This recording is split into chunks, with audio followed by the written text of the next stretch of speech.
Guys, we're back. Sorry, the Valley Podcast. Technical get difficulties during these COVID times, but thanks for coming back with us. Part dos. So we were just talking about the Phoenix Suns and where are we now? We are 7-4, and we probably should be better. We all know we should be better, but we could equally be worse on the other side. So the Phoenix Suns 7-4. Who are we? Gabe, let's start with you. So I've got us as a team that is a little bit small because DeAndre doesn't seem to play that much or that hard.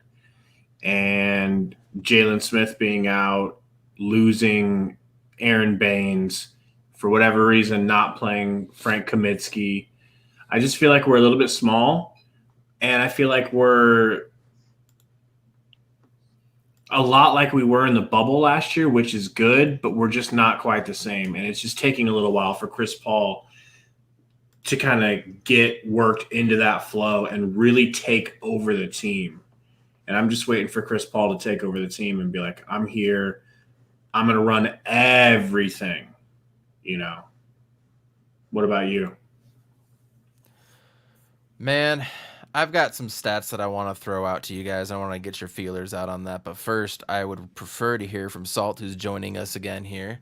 Been a few pods, but we're so happy to have you back, Salt. Who are the Phoenix Suns at 7-4 going into Memphis tomorrow? All right, like we were talking about before we got cut off by the man. No, I'm just kidding. Is DeAndre Ayton's his agent, man? Told his agents like pull this Cut the podcast. stream. Cut the stream. Yeah. Who are we right now? We're an unproven commodity right now. That's what we are. I'm an analytics type of guy. I go based off of numbers because you can't. I don't know. Numbers don't lie. Women lie, men lie, but numbers don't lie. That's the saying, and it's true. Suns were 7-4 last year, and we all know what happened with that. So just because they're 7-4, I mean they can easily get beat by any team in the NBA. They can easily beat any team in the NBA. That's the problem that we're sitting at right now. So I'm kind of in a wait and holding pattern. I think that's because I'm an Arizona fan, so I know. Every time I get my fucking dreams and hopes up, they get shattered. They get beaten down. So it is what it is. Until they prove that they can be consistent, I'm just waiting. I'm waiting to see. I think that's what we're all doing. Absolutely. We're in a wait and see mode. It's a game by game. One thing I want to bring up that I brought up to the team that I was coaching is during the COVID time, don't get too high, don't get too low. I think we've 100% seen it with this team so far. Having to go through the protocols and just being a young team, we've seen that take shape. I'm a little worried about Monty Williams, and let me tell you why. I love Monty, and I've never ever said anything negative on here, but a lot of people think we were a flash in the pan in the bubble last year, 8-0. We knew when the games were. They were every other day. We were playing 8 games in 16 days, right? It was 2 weeks. We knew the grind. They went into it with that mentality, and now they got to recreate that magic again while implementing new pieces in a COVID season over a longer stretch of time. Do you see where I'm kind of going at with that? They have to find that same magic, and they're finding how difficult that is. Now, why aren't they finding that? A couple stats brought to you on Twitter by, I think his name is Mike Vigil, Vigil, I don't know. He's at Protected Pick, one of the guys I follow on here, and he had a really interesting stat I think you guys are going to like. Booker is a plus 81 this season without Ayton on the floor, and he is a negative 61 when they share the floor. You guys, let me say that again. Hold on, let me say that again. And I got one more after this. Booker, plus 81 without Ayton, negative 61 with Ayton. Okay? Next thing, Chris Paul. Chris Paul is a plus 21 without Ayton on the floor and a negative 43 with him. You guys, that is our season right there. That is our trajectory. That is where we're going. If we can't get those numbers higher, just that little snippet of it, if we can't get that higher, where are we? Who are we? What the hell are we doing with DeAndre Ayton? He will take us as far as we want to go, unfortunately. We will only go as far as he decides to take us. Thank you. That's a Gamboism you just did there. He will take us as far as he will go. It's so true. It's so true, and we can't predict what Aiton's going to do tomorrow without their starting center. Like, what are we talking about here, you guys? If we're lucky, he'll pull a lot of mid-range jumpers. Ooh. And if we're lucky, he'll be in the right place in the right time for putbacks. There will be no hunting for points. There will be no putting his head down and going to the rack. That will not happen regardless of who starts tomorrow. I have a question for you guys. So imagine you're a point guard or you're a two guard, right? You have a guy that is a post-up player that doesn't know how to pick and roll to save his fucking life, right? Right. Or doesn't finish off a pick and roll. Right. And as a team, you're kind of being pushed to feed him the ball because, everybody doesn't want him to be a bust, right? So why do you think their plus minus is so fucking horrible? Is because they're doing something that's unnatural for them as a basketball player.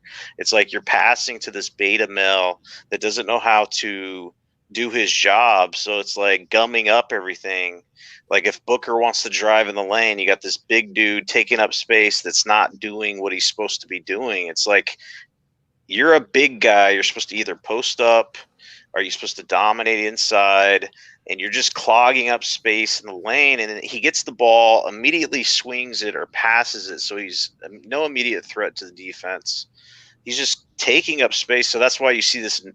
The plus minuses are so horrible with him on the court with these other players, because they're just like, what the fuck am I supposed to do? These defenders are not scared when they're doing the pick and roll that Aiton's going to do anything with it. So what do you do as a defense? You roll off on the other players, and then they end up doing something stupid and getting a minus when it's not their fault. It's the person that's not doing their job, namely Aiton. So let me pass this to you. And we spoke about this on the last pod, or maybe it was 2 times before. What was Ricky Rubio doing differently with DeAndre Ayton then? Why was it working with Rubio, but it's not working with Paul? Do you have any ideas as to that? Because to me, it doesn't look like they're running anything too much differently scheme-wise. It's a lot of pick and rolls up high. That's a great question. I'm looking up right now. I actually kind of want to look at some Ricky Rubio Ayton highlights. Yeah, Salty, what do you think? I don't know, man. It's an enigma. But he was actually more aggressive last year. He'd actually roll to the rim and shit. Like he wouldn't immediately pass the ball off. That's the first thing that I noticed with DeAndre Ayton is he is not thinking one bit to make an offensive move when he gets the ball. It's like immediately get this shit out of here. I don't want to touch this ball. You know what I'm saying? I need to get this out of my hands. We've heard him say that in not get the ball out of my hands, not that part. We've heard him say he doesn't really care about his offense right now. He's more working on his defense, which we clearly see, right? Can we be in agreement with that? We see that with his defense, right? That's fine, but when in an offensive perspective, the reason why the Wizards game happened is defensives know, like you're a coach, right? If you know a center is going to immediately swing the ball or pass it, what would you tell your defensive players to do? Exactly. It's pretty simple. It's like math. It's like, hey, this play center, off and worry about everybody else. Yeah, this center guy, he ain't going to do shit with the ball. So what do? Go get, do other shit, like double the shooters, double Booker, triple him, or I think absolutely. If I can maybe make like one comparison to the way that they physically do their pick and roll style, it seems like Ricky Rubio was more of okay, I'm going off of the screen and now I'm heading to the basket and I'm rolling there with a purpose. I've got three things I'm going to do. It's either going to be an oop over the top. Yep. It's going to be a floater over the head of the person in front of me, or he liked to do that little step back, little bank shot. You know what I'm talking about? That weird little step I to the side. I know where you're going with this too. Now, what Paul seems to do is he likes to roll off of the screen and then throw his butt into the guy behind him and back up this guy and make his guy behind him foul him. Yeah. And if you don't foul me, oh, okay, you gonna give me the space? Okay, then I'll pull up and do my little mid-range jumper. It's not the same exact role. So what you're saying is, and I said this on another podcast, it felt to me like Ricky Rubio was more in attack mode, where he would try to use the pick and roll to get to the hoop first, then dump it off to Ayton, and then he had the potential, whatever type of weird shots that you were doing, right? I said this, Chris Paul is not attacking the hoop the way I thought he would. And it's because Ricky Rubio is not as good of a shooter as Chris Paul. Right. So he had to rely more on getting to the hoop. So he would attack the rim more often than Chris Paul does. And then one of the centers or power forward has to be like, account for that. You're not scoring on me, and they'd actually go to stop him. And then Rubio was a great passer, not unlike Chris Paul, who was like, oh, thanks for coming over here. Now I'm going to flip it up just a little bit higher and a little bit further over the rim so Ayton can get a nice little score. And you don't really see that with that sort of chemistry. They do not have the chemistry that Rubio and Ayton, and you would have thought that would have been automatic. Well, no off season. Yeah, go ahead. I'll speak after. There's just no off season, and it's COVID things, and I attribute a lot of it to that teamwork and working together in the off season. That's fair. We know that Chris Paul's a gym rat too, so let's just hope it's that, right? Because the first 17 games with the Thunder last year, they were something like 6-11, or they were like 4 and something, right? And then after that, they went on this huge 18-4 run after the first 17 games, and that was with an off season.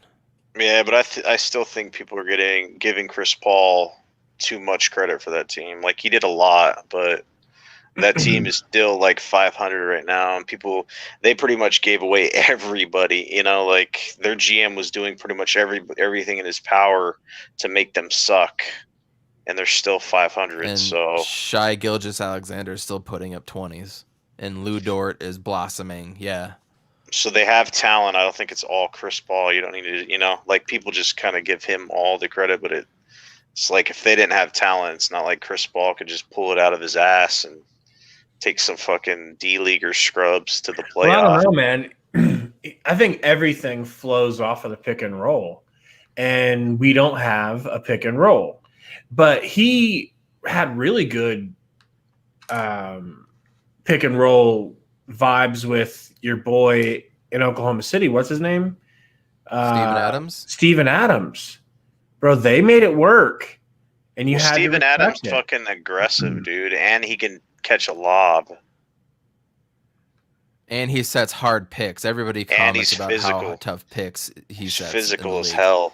Nobody wants to go around that. Steven Adams is one of the most physical players in the NBA. So, I mean, you're comparing an alpha male to a beta male. I mean, it's clear as day. Got fired. So one of the problems though also is, like, Chris Paul is good at lobbing. It's like Lob City, DeAndre Jordan shit. Like, you can't.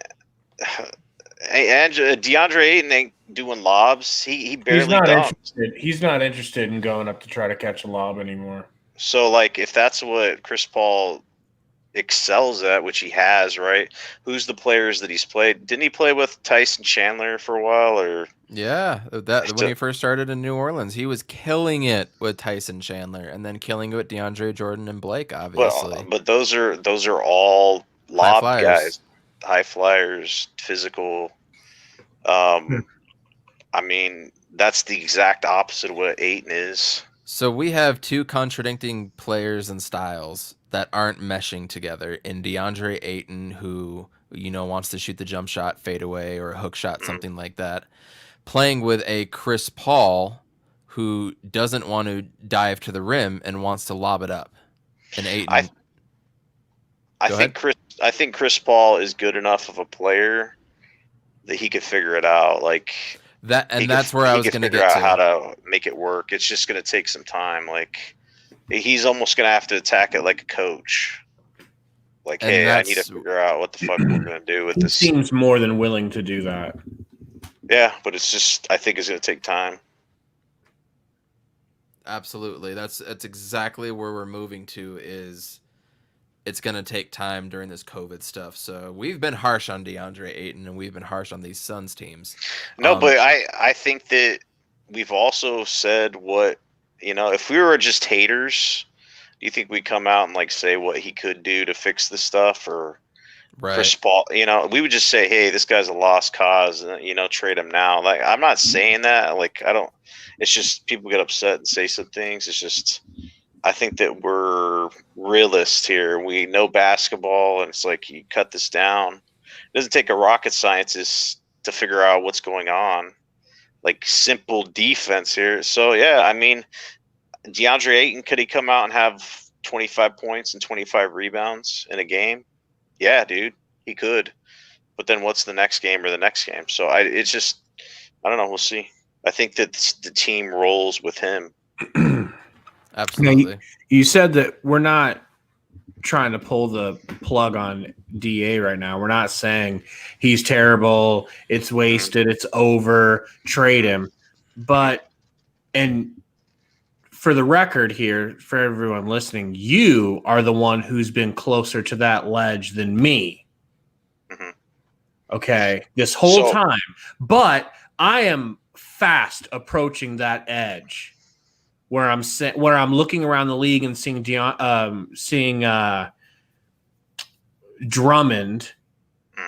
seeing Mr. Drummond go off for, what was it, like, unbelievable 30 and 20 or something. 33 and 23, something like that. Yeah. It's like, I'm starting to think we're never going to see that from DeAndre Ayton again. And if it means getting a veteran who can do that with Chris Paul right now in like a 3-year championship window, I mean, this is like when you have your quarterback young and you're not paying your quarterback. Oh yeah. And you have a 3-year window in which to win a sneaky title. We've got a 3-year window here with Chris Paul to win a sneaky title. And all right. So, am I against trading Ayton? Hell no. I mean, the right deal can be made, make it. But I don't think that anybody in their right mind would trade for him right now, right? He doesn't have that value. But like, if he starts playing, because I've even said this. I don't know, Gabe. You can go back and look at like the people that I've said that the Suns need to trade. I was pretty much on the money with them, right? When I started saying we need to get rid of them,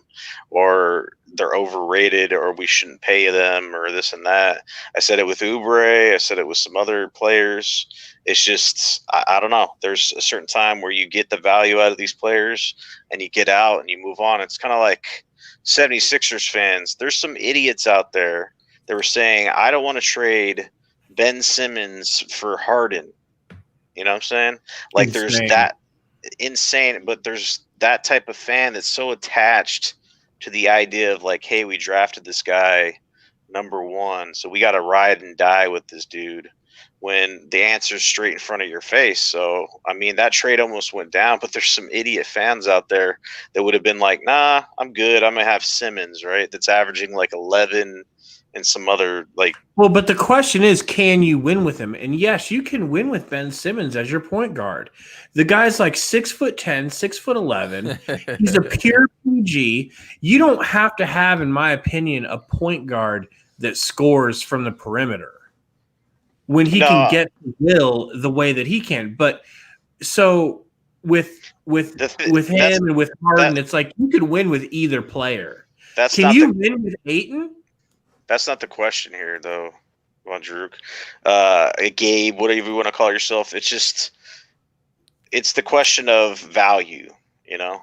James Harden is clearly superior in talent, I would say, for what they need, the 76ers, to kind of push it over the next hump, because they've had Ben Simmons, they've had Embiid and all that other stuff, and they haven't really progressed, right? They haven't. How far have they gotten in the playoffs, right? So it seems like they've hit a wall. So change when a superstar is available like Harden, sometimes you got to take a risk. But then some fans are like, oh, we got to make it work. And Ben Simmons, just like you're saying, oh, Ben Simmons is talented, this and that.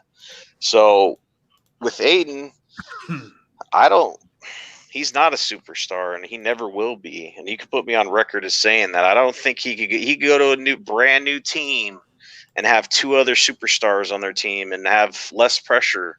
I don't think he'll ever be that player, like that number one draft pick. I just think he'll get better in the league, but I don't think if you traded him, you'd be like, God damn, we gave up, Luka Doncic or some shit. You know what I'm saying? Like, it's never going to be that with him.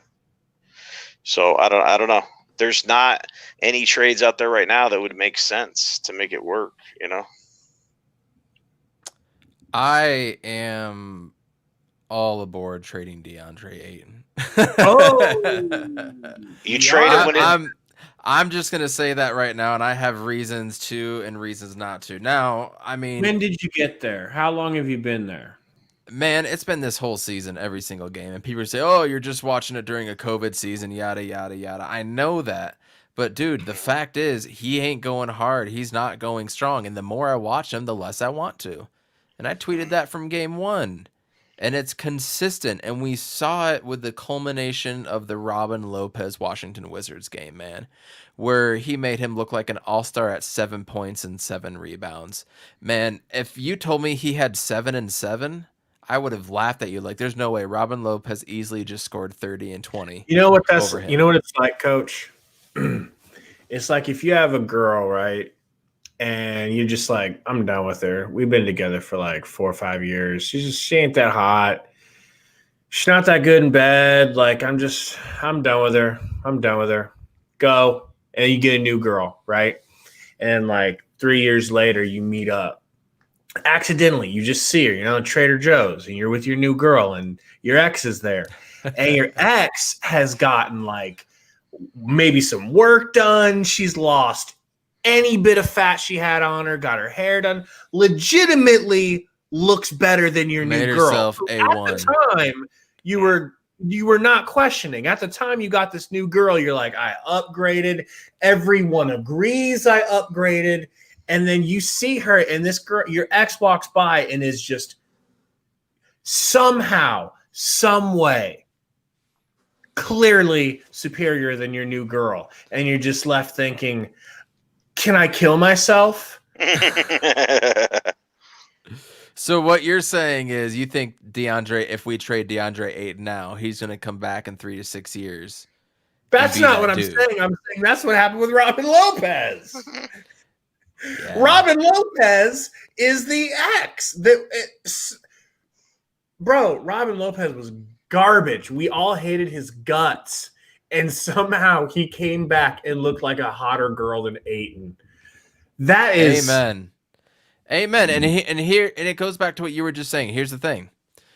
You're saying we have a 3-year championship window with Chris Paul. At this point in time, I completely agree. Age. With his age. I completely agree unless we make a trade, draft somebody else, like free agency. You never know. As of right now, I completely agree. We have that window. 3 years. That includes this year, you guys. Yes. If we're just going to let DeAndre Ayton develop and wait and see, he could potentially hurt his trade stock even more. There's that potential. So if we're in that win mode now, which I think every Suns fan should be, we should not be, wait and, let's just see. No. We don't have that. You guys, we've been around since 67, 68 or 66, 67 with 0 championships, and we've only been to the finals twice.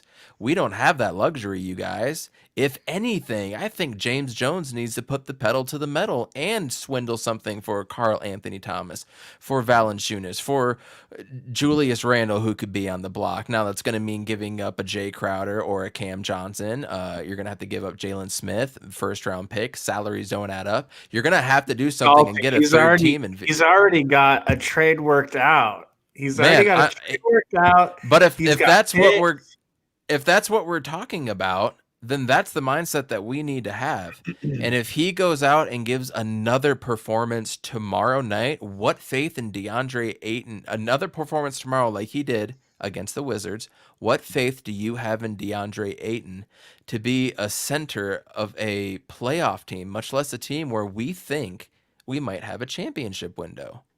It's interesting that you say that he's at risk of hurting his draft stock. I haven't thought of that at all. Sorry, his trade stock. You're right. I haven't thought of that at all, and you're completely right. And back to a football reference. This is just like Cam Newton going to the Patriots.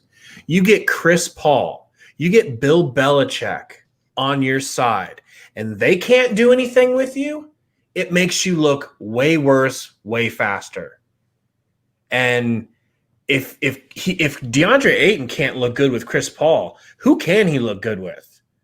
That's what I'm saying. Yeah. That's exactly what I'm saying. And we need to have that mindset as fans, because thinking we got to the playoff, to me, is an absolute loser mentality for the entire Valley and every Phoenix Suns fan. Getting there is not just good enough. Winning a playoff series is not good enough. Now, granted, coming off of where we've been, we have to build somewhere. And for this year, like we said earlier, yeah, that might be good enough this year. But if we just have a window, we need to see some serious development out of him. So, Salty, I mean, I'm going to get to you, Salty. Here's my thing. I agree I don't want to give up on him because I think he could be great for the future. I would choose not to give up on him. But if we have that window, where are we going with it? What do you think, Salty? I don't know. I think that you guys are kind of having like a fan discussion more than like reality. You know what I'm saying? Like, if you're a GM, who the fuck are you trading for?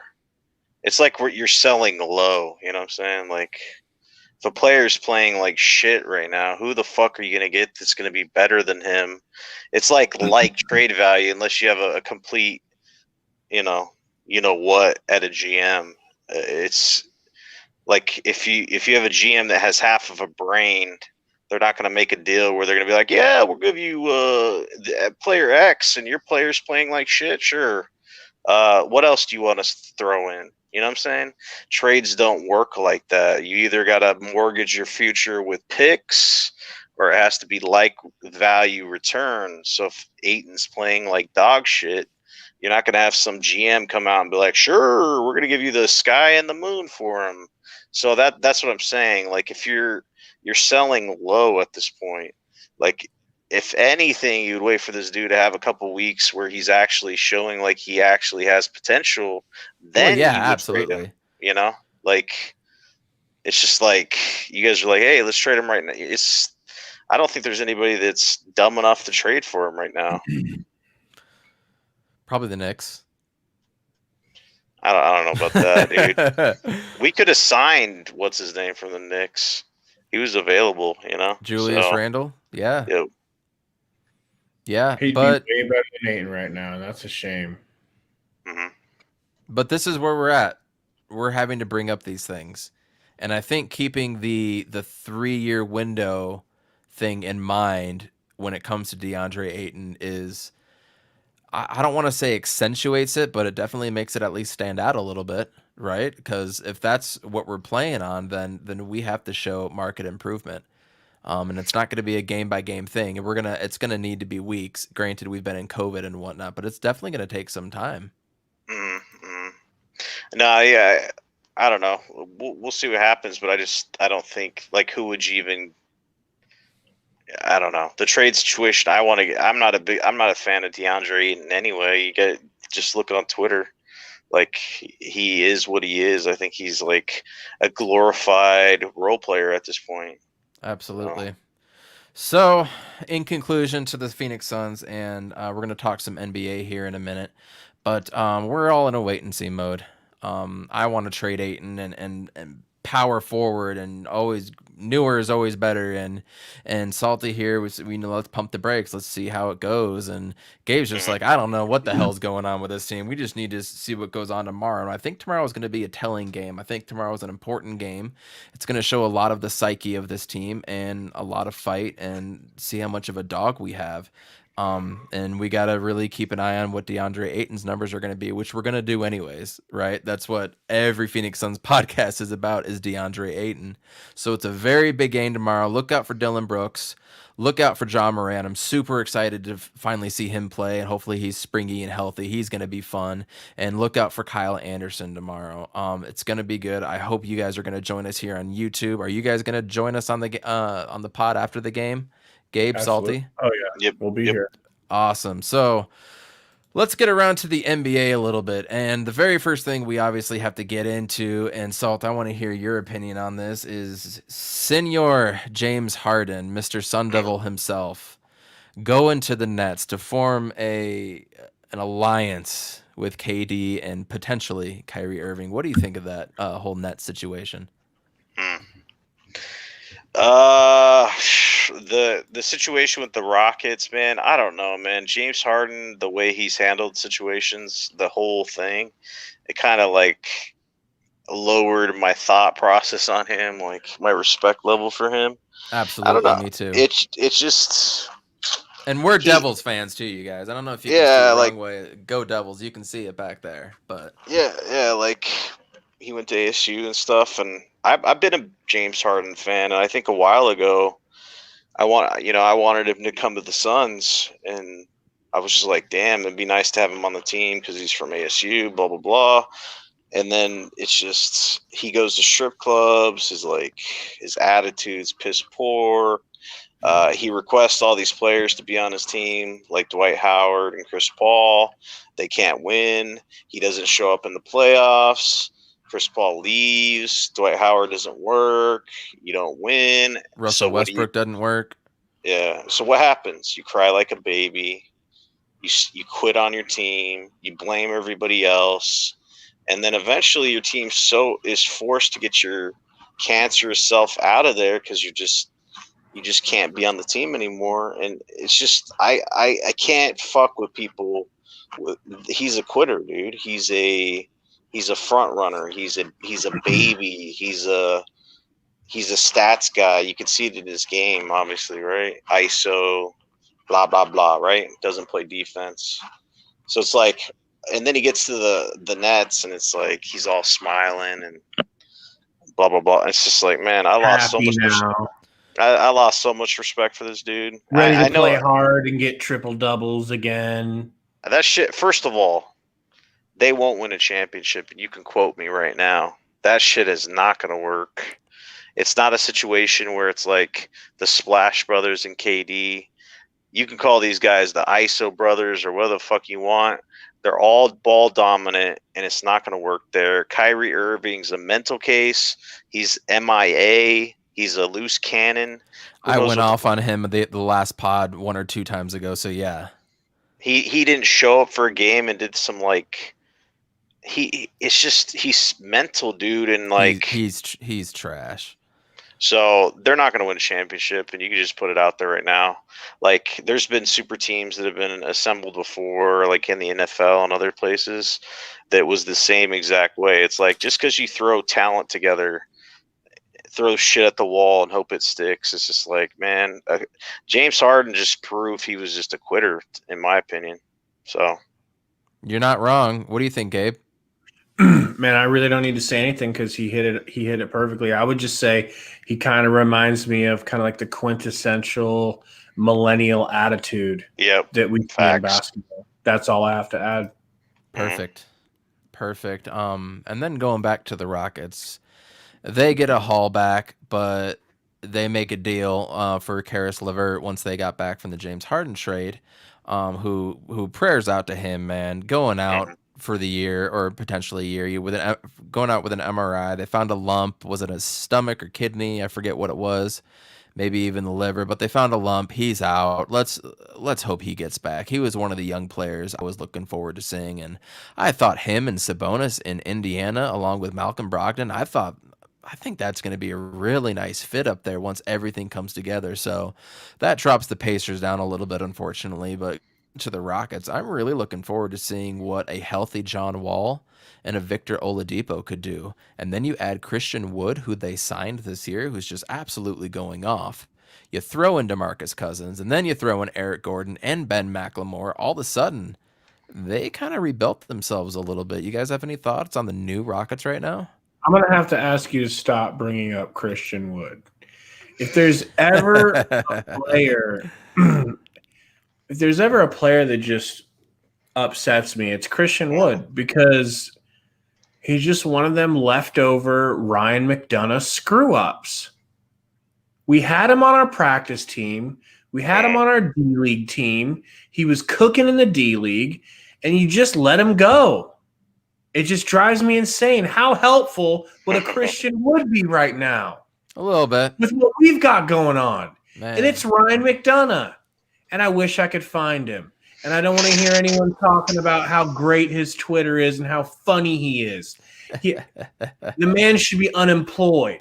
The man should be working behind a McDonald's drive-thru, not in the drive-thru. I hate this man. Yep.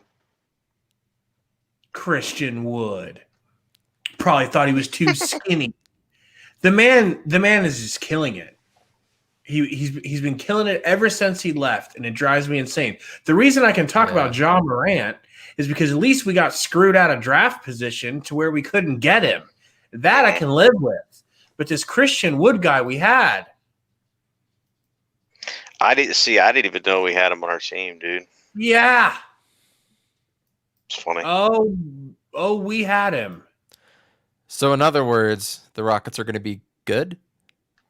No. No. No. They have Oladipo. They got Oladipo out of the trade, and he could come out and just play, hair on fire. This is my new city. This is my new team. No one thinks we're anything. Everyone's counting us out. We're still here, 7th, 8th seed. But no, man, they're dead, and I'm glad. I just wish Dan Toney was still there to suffer in it. Nah, he's coaching Harden as an assistant over in Brooklyn. We need to get PJ Tucker back. Yeah, he's on the Rockets still too. He's on the Rockets. They're dead. They're not going anywhere. We might be. We need to pull DeAndre Ayton straight up for PJ Tucker. What do you say? Who says no? Who says no? So the new look Rockets aren't doing it for you either, Salty? You don't think they're going to pull something and sneak into the playoffs? No. Why? DeMarcus Cousins. When's the last time he was a winner on a team? Wait, you just hate on DeMarcus Cousins, so that's why you don't think the Rockets are going to get in? No, not him. John Wall. When's the last time he been on a winning team? 2 years ago when he played. I mean, he's. They got the glass bitch squad if I've ever seen one. The team that's made of glass that's ready to break at any moment. Oladipo, John Wall, DeMarcus Cousins, they're all ready to bust. You know what I'm saying? Any second. Eric Gordon second. Too. Yep. Yeah, you're not wrong. So that was the big news in the NBA, and the good news is about an hour ago, the Phoenix Suns tweeted out that they're officially playing tomorrow. Can you pop that up so we get a visual? I would love to. Yeah, give me a second to let me find it, and I'll pop it up. So that was absolutely exciting, and now while I'm trying to find it, actually, you need to pop it up because I was going to go through some scores here real quick. I will if you put it on, but we were worried about that when we started this podcast. As soon as we came on tonight, we were thinking that there was still some question. So the Suns tweeting out that day 49 minutes ago. 49 minutes ago. 49 minutes ago. Let me share this beautiful screen. What'd they say? They said 3 p.m. Arizona time. Let me bring it up here. It was just a very simple tweet, but probably one of the more beautiful things I've seen. 3 p.m. Arizona time, 4 p.m. Central. That's all they needed to, because what was it? About an hour before that, they said the Phoenix Suns tweeted out, back at it tomorrow, 4 p.m., which was Central. And then they tweeted out right after that. So they're expecting to play tomorrow, 100%. They wouldn't. What channel is it saying it's going to be on? TNT tomorrow. TNT. National audience. You never know what's going to happen. They're missing players. We're just getting back. It's going to be a good game, but around the NBA today, the Knicks beat the Celtics 105-75. I'm going to go ahead and share again, actually. And then who was it? We got the Knicks Bulls and the Celtics? Mavericks. Did I hear that right? Knicks I know beat the they're having Celtics. Go ahead and pull me up on there when you get a chance. They were having kind of a couple games here where they were down. But now all of a sudden they're 6-8. Celtics are 8-4. Granted, Celtics have been out for a while. But then the next game we need to get to: Bulls and Mavericks. Bulls 117, Mavs 101. Hell Luka yes. Thank you, Doncic. Chicago. Luka Doncic, 36 points, 16 boards, 15 assists, and coming up with that big L. Your favorite People, player, I Salty. don't care about the L. People, this is why we're so frustrated with Ayton. All right, we're getting consistently 8 points a game, and if we're lucky, 14 rebounds. I know I'm not telling anyone anything new, but look at Luka's stats. It makes you feel impotent to look at that and to think that oh my God, Ryan McDonough, don't let me find you. we need to mute Gabe. We really need to talk about Nate and his affinity for Luka Doncic here. Come on, Salty. Let's talk about Luka's monstrous night with that big L.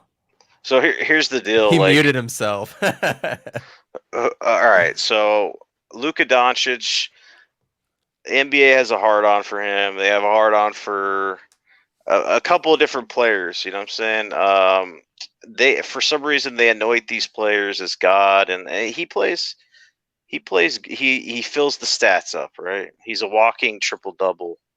That's cool, man. So is Westbrook, right? Westbrook was a walking triple double, and what's the one thing that Westbrook couldn't do is win games. You know what I'm saying? There's certain players that fill up the stat sheet and they can't win. You know what I'm saying? So you'll get stats from them. They'll continue. Are you guys there? Hello? Yeah. All right. So are we still live? Yes. Okay, yeah, cool. We're doing good. Just went to solo layout. We just want to see that logo. All right. So there's certain players that fill stat sheets up, and you guys can look at Westbrook when he was killing it, right? I mean, what did that do for anybody? You know what I'm saying? Like, people were like comparing his stats to like the greats and stuff. It's like, well, what did it do at the end of the day? It was just one of those things that was, I mean, let's be honest. The triple-double used to be something insanely special. I mean, Michael Jordan didn't get a lot of triple-doubles. Yeah, but even LeBron wasn't getting a lot of triple. He wasn't getting a triple-double every night. It's just big, round, juicy numbers, man. Yeah, but today's NBA is nothing like the NBA back in the day. You know, hand checking, all that other shit, physical. You're right. Physicality. It's a more offensive game. And if you really look at the video of those, I've watched breakdown on YouTube of them explaining how you can tell that Russell Westbrook's teammates on Oklahoma City would let him get. They literally would like walk around the ball and just let him come in and scoop it up because it was just kind of a thing. It just got him going, and then he would get you going, and it was just their thing. So yeah, dude. Empty stats. And empty stats. And guess who they said this about is Booker, right? Empty stats guy. He scores on a losing team. It doesn't matter how many points he puts up. He could score 70. It doesn't matter. He's not a winner. That's why he doesn't make the play. He doesn't make the All-Star team because he's an empty stats guy. So then you're like, okay, well, if you're going to put that towards Booker when he couldn't win with the ass team that we had, I didn't hear anybody that was like, until the end, they were like, oh, Booker needs help. Get Booker out of Phoenix. They suck. That was towards the end. But before that, people were like, oh, he's an empty stats guy. He's not a true star. He's putting up empty numbers. And it's like, well, if you have Luka Doncic fucking going off and triple doubling these fools and like going crazy, and he's an MVP candidate, like, why the fuck did they lose by so much to the Bulls? Well, the Bulls they're not as bad as they were. Yeah, but they still lost. He still lost by more than double digits, right? Bulls are playing hard as hell. Yeah, but what I'm trying to say is Lucas. And they don't have Porzingis, right? Now Porzingis came back. I don't know if he's back. He was playing. He was playing the other day, like. He was trying to get that game-winning shot, and he banked it off. Yeah, he played 33 minutes tonight and at a -3. Yeah. Wow. I had some things to say about Porzingis. I know you were like sucking his wang trying to get him on the Suns. Before he was injured again. That dude's a glass cannon too, dude. Like, Yes. just an injury waiting to fucking happen is what that guy is, dude. So Yeah. anyway, And that's our rant on Luka Doncic. And to be honest, we all feel the exact same way. I hate watching him play. I think he cheats his the game. his game is so boring and garbage to watch. He bitches when he doesn't get a fucking foul, dude. Like, it's so ass, dude. And we've said this before. It's just like James Harden, and I totally understand why you do that. You want to get absolutely anything that you can over the refs or the other team, right? I totally get why you do that. But to me, you are cheating the game of basketball, the game that I love, the sport that we're all talking about. It's 100% cheating the honesty of that game. And you can't cheat the game, in my opinion. It's going to come back and get you in the ass. And it's going to with Luka consistently and James Harden. And it has. I don't think you can win that way, and I don't think it's an honest way to win. You play hard, you go 110%. It's why when Chris Paul comes around and he's, as you said, got the guy on his back, I hate when he does that. Like, man, just go. Like, don't play that game. Just go, dude. Just go. People don't want to foul you with the hand-checking rules. So we all hate Luka Doncic. I respect the numbers because regardless, that a triple-double like that with 36 points is hella hard to do because that relies a lot of shot making on your other guy's part. So cool. That's great. Respect your numbers. Anyways, the next one, the Clippers 129, the Pacers 96. Pacers obviously without Oladipo. I mean, they just don't have a lot of firepower right now, and so that's just handing the Clips the dubs. What's going on with speaking of glass cannons? What's going on with TJ Warren right now? He's still out. He's going to be out, I think, for quite a while. So they don't have much. They needed Karis LeVert. The Pelicans beat the Kings by 5 points, and big whoop. We kind of see that. Here's what I'm interested in. Jazz beat the Nuggets 109-105, so it was close. Little Rocky Mountain rivalry here. But the Jazz have won 5 in a row now. They seem to starting to click just a little bit. Salty, what do you think about Salt Lake City? Yeah, I always thought that they were going to be up there, man. Like, we're doing our preseason stuff, and I always just knew they were going to be top 4. So they're just one of those teams that they're solid. They're pretty solid. And then I feel the same way with the Nuggets, not as much, but the Nuggets will go on a roll, and I think that they'll be top 6 probably. Or I don't know where they'll fall, but I feel like they're just too deep to not be there. Like, their team is just really deep. So, yeah, Jazz are going on a run because they're good. I don't know what else to say. Jordan Clarkson poured in 23 tonight. I'm actually looking at their bench. I don't even know who this Niang guy is, or Oni, O-N-I. I don't even know who that is. Other than that, they got Derek Favors and Jordan Clarkson. So they really actually got a pretty thin bench. And Donovan Mitchell was 0 for 7 for 3, 7 for 20 overall with only 18 points. He's a but I mean 1, 2, 3, 4, 5. He's an empty stats guy. I'm not a Donovan Mitchell fan. They had They had 6 guys in double figures as well too. I like Donovan Mitchell. I like his game. I just think what he has in Utah isn't.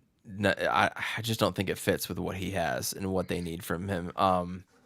That's just my personal opinion. And I just don't like the Jazz, and I don't think any of us really like the Jazz.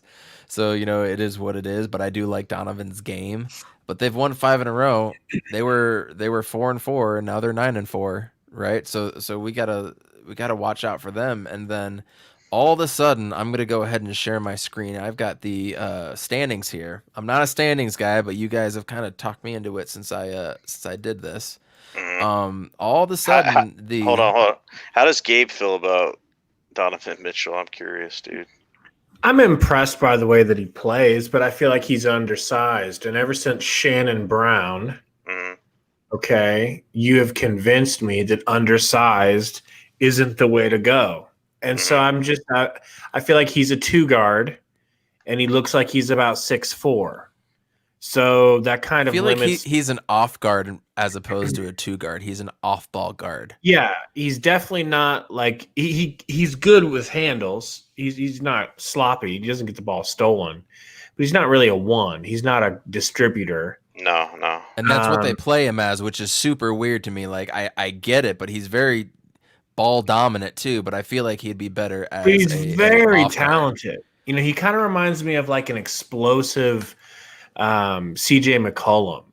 Mhm. You know, a little bit undersized, but still really gets the job done because he's so crafty offensively. But the Jazz in general, I just feel like they were a threat coming into the season. I then took them lightly because we handled them so easily, and then we looked so good. But now, after the way we've been playing, I think there are direct competition. Suns and the Blazers, and look where we're at, 4-5 right now. All of a sudden, Portland's got on a little hot streak, but Yusuf Nurkic is now out for 8 weeks, already along with Zach Collins, two post players who I think fill that role great for what they had. Not big enough, but definitely in length. Zach Collins is out for the year. Right. Nurkic is out for 8 weeks, which is exactly what happened to them in the bubble, and they didn't have enough. I think that's going to play a big part to what's going on. But as of right now, you got the undisputed number one of the Lakers. We know that. Number two, just based on tiebreakers, but same record, the Jazz and then the Clippers. I think we would all probably put the Clippers as the number two there over the Jazz. And then you got us 4, Clippers 5, surprisingly, San Antonio 6, Dallas 7, surprisingly again, Golden State 8, and then you have Memphis and Oklahoma City just sticking around, and we all know Denver's going to make a run at some point. I don't think the Pelicans or the Kings or the Timberwolves can do anything. I'm intrigued by the Rockets. I know you guys aren't. I'm intrigued by them. Yeah, don't waste your time on them. That's over with. Just think of it this way: Harden's gone. That's over. That is over. Absolutely. He was the only one who could carry that mess. That's like Amari leaving and getting Josh Childress and Hedo Turkoglu. Nate, you and I talked about wanting Oladipo and Hakeem Warwick. Oh, sorry, Jesus. Go on. Nate, Coach. you and I talked about wanting Oladipo in the draft. That was before he got injured, yeah. That was before that, but I've always liked him as a player. There's something about him I like. He's undersized. Dwayne Wade was undersized. I think I liked Oladipo in that draft because that draft was just because there was nothing else. It was dog shit. It was like Alex Len and some other bullshit. But I've always liked his game, and I know John Wall, when he comes to play, is an absolute baller. 100%. John Wall's not a winner. Sorry. And no, you're not wrong. You're not wrong at all. But he's an absolute baller when he comes out and play, and he can drop 40 to 50 on you. I mean, empty stats, but yeah, I mean, they just don't have winners on their team. It is what it is. Ben McLemore, Eric Gordon, yeah, we've gone through that list, but I'm intrigued by it. But let's look at the East just real quick. Go back up there. We've had a lot of protocols, health safety protocols with a lot of teams over there, right? Obviously, the Washington Wizards screwed the Phoenix Suns out of the past week when the NBA shouldn't have even played that game, but I'm not even going to get into that, so I digress. The Miami Heat have had issues. The Philadelphia Sixers have had issues. The Boston Celtics have had issues. I'm probably missing a team on here too. So as we stand right now, the Bucks are number 1 at 9-4. Celtics and Pacers 8-4, coming in at 2 and 3. Nobody's going to deny the Celtics. Pacers, we kind of expect without Karis LeVert or any help, they're probably going to drop off, right? Wait, hold on. Repeat that again. You had Bucks number 1, Celtics 2, as of right now, Pacers 3, but without Karis LeVert being able to go in there. Pacers will fall down a little bit. Right? For sure. And then right under them, you have the Sixers, so I suspect the Sixers would jump up, but right underneath the Sixers, you have the Nets, who what did the Sixers do to get better, though? They're off a protocol, and they have a full roster again, because they started out as the best team at like 7-1 or something. Yeah, but like, I don't know. The starts and finishes, like the top 4 teams in the East got to be the Bucks, Celtics, Sixers, and Nets, regardless of what order you want them. Those got to be the top 4 teams, right? Nets, yeah. I was a fan of the Nets before they were like struggling, but then Kyrie's a head case, so I don't know. They're definitely going to be up there though. The Nets will be up there. I think the Sixers kind of take a little bit of a step back. They It's would just be the there's 4 gonna be seed. there's a lot of shuffling that will happen. The Celtics will be up there, but they'll shit themselves in the playoffs like usual. You know. And then all the way at the bottom, the Heat at 4 and 7, the Eastern Conference champions last year. I think they might not make the playoffs. To be honest, like it's the letdown from the championship. It's like, losing Crowder too. yep. I mean, yeah, where they're at right now, no, but everybody suspects them to. I mean, you would think they would be better than Charlotte and Cleveland and Orlando. hmm Orlando's on a downward turn. They started out hot. They've lost I don't know how many in a row now. After losing Markel Fultz, and then Cleveland Cavaliers, nobody suspects them to be at 6 and 7, 46%. I mean, I bet you they'll be lower than that. They'll be like at 35% win rate. And then the Hornets, they're kind of an up and coming team right now. LaMelo Ball's showing some things. Gordon Hayward's been going off the last few games. I mean, did you guys see that dunk that Devontae Graham had the other night where he went behind his head and over back somebody? scratcher. Oh my gosh. Like there's a team that can move up to a 5 or 6 seed, right? I don't see the Hornets doing shit, but I mean it's the East Coast. But who else? It's the East. Who else is? Orlando, Cleveland, New York, Atlanta? I don't think any of those teams would. I think Charlotte could New York. potentially be the best one. I think New York could do more than Charlotte at this point. Ugh. We're having this conversation. I mean, they're both just mediocre. You know? Yeah, we're talking about the guys that are going to get swept by Boston or Milwaukee or Brooklyn, right? Yeah, for sure. In the first round. So they'll get swept. And then at the very bottom, you got Toronto, Washington, and Detroit, who we had the honor of beating one out of those 3 teams and almost losing to the Raptors because the Suns didn't take them seriously. So what else do you guys have for us? Gabe, let's finish off with you. We have lost his sound now. He'll get that. You there? There we Okay, go. yeah. All right. I'm just saying I'm gonna need these Suns to stop taking teams lightly, or if Yes. you are going to take them lightly, still beat them. Okay. And if it just Turn it comes on. down to like, winning by a few points, that's fine. But don't take them lightly and then lose by double digits. That I can't have. That's it. I completely agree with you. We've all been there. Tomorrow's going to be very telling. Leave us with some words of wisdom, Salty. Oh shit! Just win. Fuck.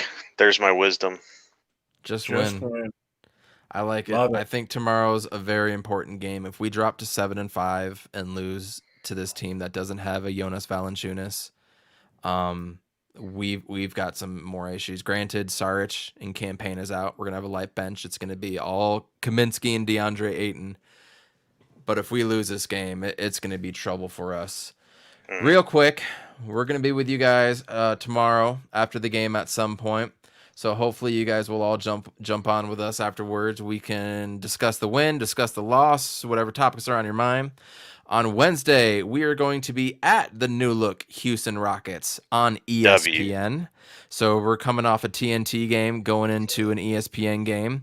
And then Friday, we are going to be home to Denver, also on ESPN. And remember, we just got done beating them not too long ago in a game where we were very impressed with the Suns. They're gonna want to get us back. That's probably the L, dude. To be honest. Well, So you need to win. Well, these hold on. next So 2 games. Friday we play them, and then Saturday we play Denver again. We have a back-to-back with Denver on Friday, Saturday. Both games are in Phoenix. So I'm gonna say they beat us the first game. We beat them the second game.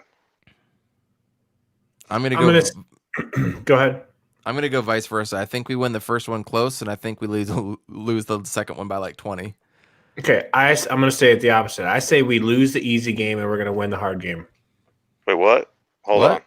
The games that are coming up here that we think are like the Rockets. So what games do you lose then? Both these games we're gonna lose. Memphis and Houston we're gonna lose, and we're gonna beat Denver twice. No, see, because Memphis is formidable with John Morant. Are So they we'll- though? Yeah, he's. I mean, Who's their big man? They still got Jaren Jackson, right? No, it's Jaren Jackson is out and Valanciunas is out. Nah, I mean, who did they play today? But we just said that the same thing with Thomas Bryant being out, and look what happened. Exactly. So that's what I'm saying. I think the games coming up here that we think we're going to win are going to either be close wins or losses. You gotta call your shot though. I'm calling a reverse shot. All right. Call it then. I mean, say clear as day. This is gonna happen. We're gonna win versus Memphis. Okay. We're gonna be shockingly challenged by the Rockets. Are we gonna win or lose? Don't give me a politician answer, dude. I'll say we beat the Rockets. Okay. We start to even out. We start to even out at 9-4 at that point. Hey, remember DeAndre Ayton goes hard against Jokic for whatever effing reason. Mm-hmm. And then I'll say we're about to go on a 3-0 run. But I just don't like the way it's gonna. It doesn't feel like it's gonna be gorgeous against the Rockets. I mean, if we're still without Campaign and Saric, that could be problematic, right? Mm-hmm. So, man, who knows? Unfortunately, we have no answers, and we're just in wait-and-see mode. I think we all believe that Chris Paul is going to figure it out. We all trust that Monty Williams is going to put this team in a position where they can succeed. I think we all trust Devin Booker and his ability and his shot-making ability and how he can make the last play of the game. I think those are all great things we have going for us, but we need to see it tomorrow. We need to see it, and we're probably going to find out in the first quarter. What was Gabe's prediction on the Denver series? So he said 2 W's the next 2 games. Yeah, and then I think we'll beat Denver also.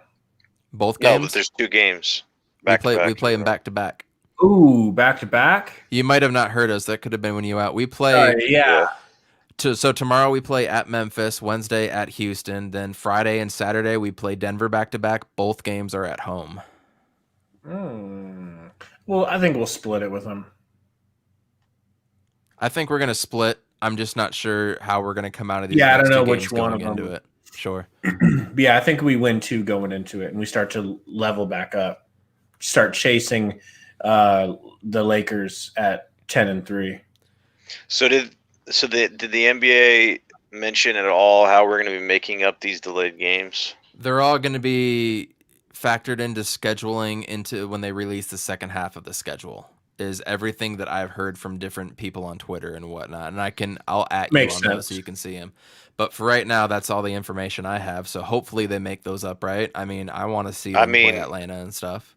I just don't understand how they're going to maintain like equality. You know what I'm saying? Like in the league, schedule wise, because the spacing of games matters with teams. So like they have to jam in more games from certain teams, and then other teams will. It's just like that's just not fair. But I guess it is what it is. And then certain teams were on a roll, and something. It sucks, man. I mean, it could be in our best interest. We could be going on a roll then.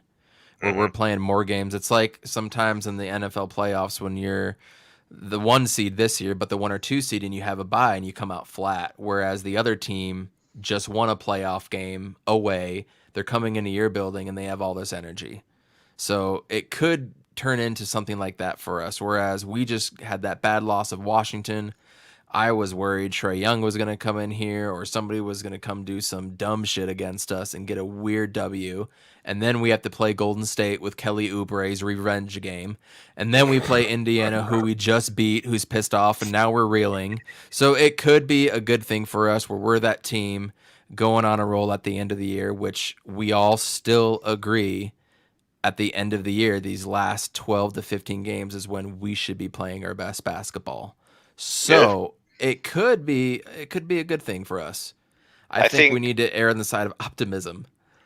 Well, yeah, I think the rest could be good for Chris Paul, like the week that we got off. Definitely agree. So I think he could come out like money. That's what we need. And we don't have a back-to-back until then. And then after Saturday's game, we have Sunday, Monday, Tuesday off going into next Wednesday. So we're gonna have plenty of time off. Mhm. Let's get this dub tomorrow. You guys can catch us on Twitter at Suns Valley Pod. I am at Coach Evan B. Hit me up on there. Gabe, where can we find you at? Did we just lose Gabe again? It's probably muted. His headphones went out. Okay, he is at campaign. You'll see us all over Twitter. Go ahead and shout us out.